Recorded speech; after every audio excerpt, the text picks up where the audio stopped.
Hi, welcome to my YouTube channel. ಎಲ್ಲ ಹೇಗಿದ್ದೀರಾ? ಚೆನ್ನಾಗಿದ್ದೀರಾ ಅಂತ ಭಾವಿಸ್ತೀನಿ. ಇವತ್ತು ಪೆಪ್ಪರ್ ಚಿಕನ್ ವಿತಿನ್ 5 ಮಿನಿಟ್ಸಲ್ಲೇ ಮಾಡೋದು ಹೇಗೆ ಅಂತ ತೋರಿಸ್ಕೊಡ್ತೀನಿ. ಬ್ಯಾಚುಲರ್ಸ್ ಕೂಡ ತುಂಬ ಚೆನ್ನಾಗಿ ಮಾಡ್ಕೋಬೋದು, ಈಸಿಯಾಗಿ ಮಾಡ್ಕೋಬೋದು, ತುಂಬಾ ಚೆನ್ನಾಗಿರುತ್ತೆ. ಜಾಸ್ತಿ ಇಂಗ್ರೀಡಿಯೆಂಟ್ಸ್ ಏನು ಬೇಡ, ಬನ್ನಿ ತೋರಿಸ್ಕೊಡ್ತೀನಿ ಹೇಗೆ ಮಾಡೋದು ಅಂತ.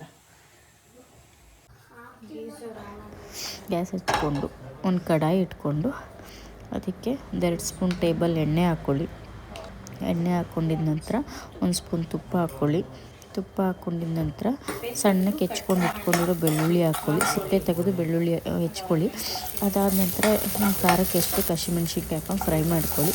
ಅದಾದಮೇಲೆ ಈರುಳ್ಳಿ ಹಾಕ್ಕೊಳ್ಳಿ. ಈರುಳ್ಳಿ ಎಲ್ಲ ಬಾಡಿಸ್ಕೊಂಡ ನಂತರ ಕ್ಯಾಪ್ಸಿಕಮ್ ಹಾಕ್ಕೊಳ್ಳಿ. ಇದು ಆಪ್ಷನಲ್ಲು, ಬೇಕು ಅಂದರೆ ಹಾಕ್ಕೊಳ್ಳಿ, ಇಲ್ಲ ನಿಮ್ಮ ಇಷ್ಟ. ಅದನ್ನು ಬಾಡಿಸ್ಕೊಂಡು ಚೆನ್ನಾಗಿ ಬಾಡಿಸ್ಕೊಂಡ ನಂತರ ಚಿಕನ್ ಹಾಕ್ಕೊಳ್ಳಿ. ಚಿಕನ್ ಹಾಕ್ಕೊಂಡು ಚೆನ್ನಾಗೆಲ್ಲ ಮಿಕ್ಸ್ ಮಾಡಿ ಚಿಕನ್ನ ನೀಟಾಗಿ ಸುಂಡಿಸ್ಬೇಕು.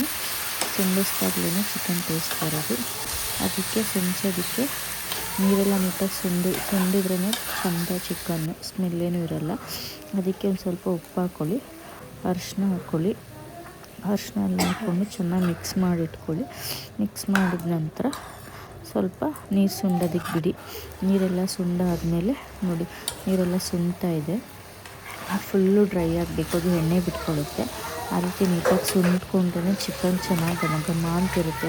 ಎಣ್ಣೆ ಸುಂಡ್ತಾ ಇದ್ದಂಗೆ, ನೀರೆಲ್ಲ ಫುಲ್ ಸುಂಡಿ ಎಣ್ಣೆ ಬಿಟ್ಕೊಳ್ತಾ ಇದ್ದಂಗೆ ನೀರು ಘಮ ಆಗುತ್ತೆ. 1 ಸ್ಪೂನ್ ಶುಂಠಿ ಬೆಳ್ಳುಳ್ಳಿ ಪೇಸ್ಟ್ ಹಾಕ್ಕೊಳ್ಳಿ. ಶುಂಠಿ ಬೆಳ್ಳುಳ್ಳಿ ಪೇಸ್ಟ್ ಹಾಕ್ಕೊಂಡು ಸ್ವಲ್ಪ ಬಾಡಿಸ್ಕೊಂಡು ಪೆಪ್ಪರ್ ಹಾಕ್ಕೊಳ್ಳಿ. ಪೆಪ್ಪರೆಲ್ಲ ಹಾಕ್ಕೊಂಡು ಚೆನ್ನಾಗಿ ಅದನ್ನು ಬಾಡಿಸ್ಕೊಳ್ಳಿ. ಕೊತ್ತಂಬರಿ ಸೊಪ್ಪು ಹಾಕ್ಕೊಳ್ಳಿ. ಅದ್ರ ಮೇಲೆ ಕೊತ್ತಂಬರಿ ಸೊಪ್ಪು ಒಳ್ಳೆ ಟೇಸ್ಟ್ ಕೊಡುತ್ತೆ. ಕೊತ್ತಂಬರಿ ಸೊಪ್ಪು ಹಾಕ್ಕೊಂಡು ನೀಟಾಗಿ ಬಾಡಿಸ್ಕೊಳ್ಳಿ. ಬಾಡಿಸ್ಕೊಂಡ ನಂತರ ಒಂದು 2 ಮಿನಿಟ್ಸ್ ಬೇಯೋದಕ್ಕಿಡಿ. ಬೆಂದ ನಂತರ ಅದನ್ನು 2 ಮಿನಿಟ್ಸ್ ಸ್ವಲ್ಪ ಬೇಯೋದಕ್ಕಿಟ್ಟರೆ ಚೆನ್ನಾಗಿ ಚಿಕನ್ ಎಲ್ಲ ಕುಕ್ಕಾಗಿರುತ್ತೆ, ಘಮ ಅಂತಿರುತ್ತೆ. ಕುಕ್ ಆದ ತಕ್ಷಣ ರೆಡಿ ಇದೆ ಚಿಕನ್ ಪೆಪ್ಪರ್ ರೆಡಿ ಇದೆ. ನನ್ನ ಮಗಳಿಗೆ ಕೊಟ್ಬಿಟ್ಟು ಹೇಗಿದೆ ಅಂತ ಹೇಳಿ ನೋಡೋಣ.